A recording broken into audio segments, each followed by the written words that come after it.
Have you ever heard of Enigma? The man of mystery in the chess world. He's a serious character with insane chess skills. In fact, he broke the record for the most watched chess video. In this video, we're gonna deep dive into the life of Enigma and find out who he actually is. In 2021, Enigma played against a Russian former world chess champion, and he narrowly came out with a win. The game between Gioan and Irene Shikanda was the most watched chess game of all time, with 1.1 million concurrent viewers. But this game smashed that record. A big factor for this was that it was chess in the Spanish Got Talent final, and at one point the viewership reached 8 million people. But losing the Got Talent final wasn't all bad, because this chess game was his big break that launched his career as the faceless chess player. Coming off the legendary match, Enigma quickly became known for his chess hustling videos, where you could win $100 or euros if you beat him. Undercover GMs or IMs play chess hustlers for content all the time. Content creators like Levy, Anna Kramling or the Bota sisters frequently farm this type of content. However, Enigma had a different take on this. His appeal was that he was a strong chess player dressed as a human chessboard, and players instantly recognized that he knew how to play chess.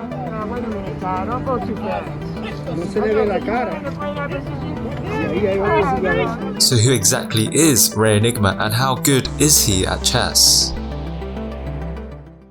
What we do know is that he speaks Spanish, and according to the Spanish FIDE database, there are hundreds of rated players. If we could narrow down this ELO within a 50-point range, it would be easier to find out who the Enigma is.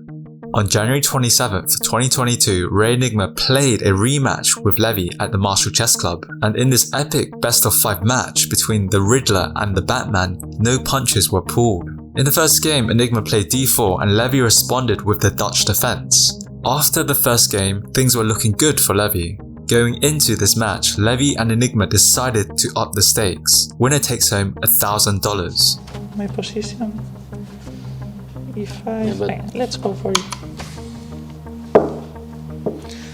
I want to push e4, sorry. I don't know if this is a good move, but...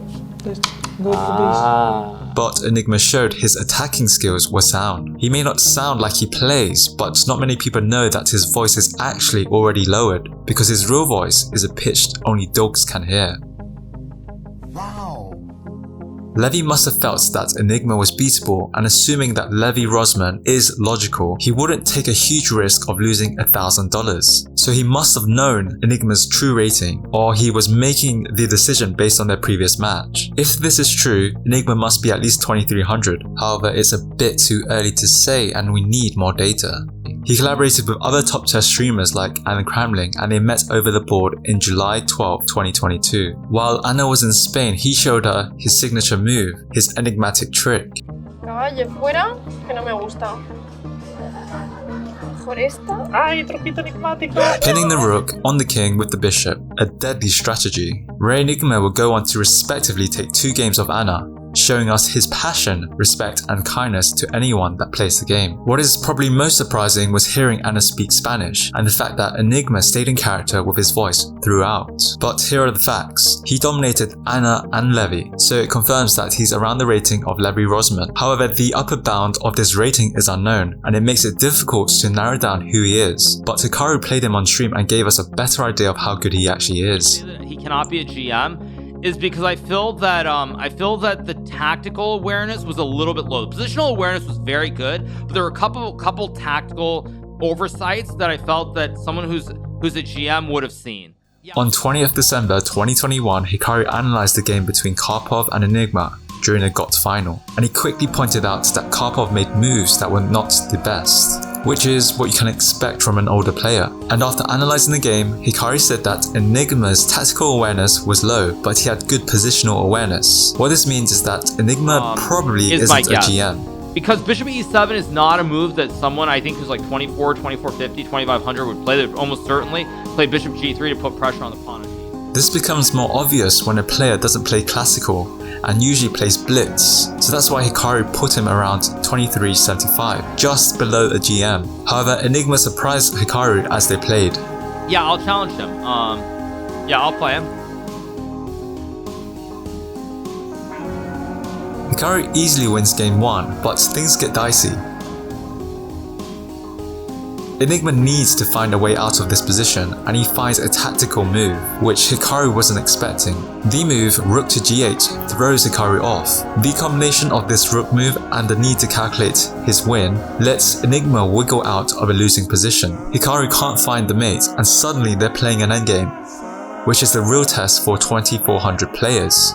Although he would have been flagged, Hikaru gave him the draw. Following these games, Hikaru said he feels Enigma's rating is in the range of 2350 to 2400, which narrows down the number of fight candidates to 29. However, 29 is still too many, and picking from this list is just as good as guessing. But what if there was more information on Enigma that narrows down the search even more?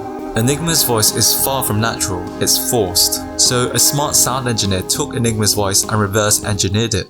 And this is what Rey Enigma could sound like.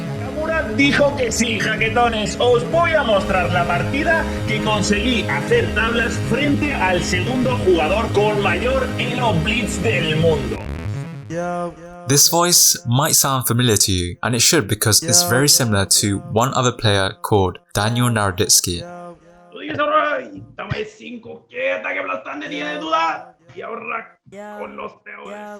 Or you can even argue it's Pepe Suenca. Pero la voz es perfecta. La voz tengo, sí. But that comparison is impossible because Rey Enigma played Naroditsky and Pepe Suenca has a different body type from Rey Enigma. But it does narrow down the field to about 3 or 4 possible players. However, an idea was floating around that Enigma may not just be one person. It could be many people. Just think about it. He's a faceless chess player that's wearing a suit. Anyone could wear a suit. Believe it or not, Enigma has a chess course that you can buy for €57, which is fair value. Why wouldn't you want to get insight in chess from a pro player? Just looking at the website, you quickly realize that the Enigma is actually a brand, and his book, Metodo Enigma, teaches young chess players about openings, tactics, and strategies. Although this is useful because it makes chess easily digestible and gives people a fun way to learn it, doesn't really bring us closer to figuring out who the Enigma is. However, if you just scroll down to Aviso Legal, aka Legal Notice, a specific company called Calima Jurasico owns Rey Enigma. Calima Jurasico is listed in Madrid, and it controls every aspect of the Rey Enigma brand. And if you look closely, the person who owns this is David Martinez, a 2393 IM from Spain. I feel like it should be said that obviously David Martin isn't the Enigma. His company owns the brand, and I'm sure he goes to great lengths to protect Enigma's identity. If we were to narrow down the Enigma today, he could be replaced tomorrow because, by definition, that is the Enigma. However, what we do know is 8 people know his true identity, and we can only assume that 2 or 3 are his friends and family. I think that is a perfect point to leave this video here because there's no benefit to actually identifying who the Enigma is.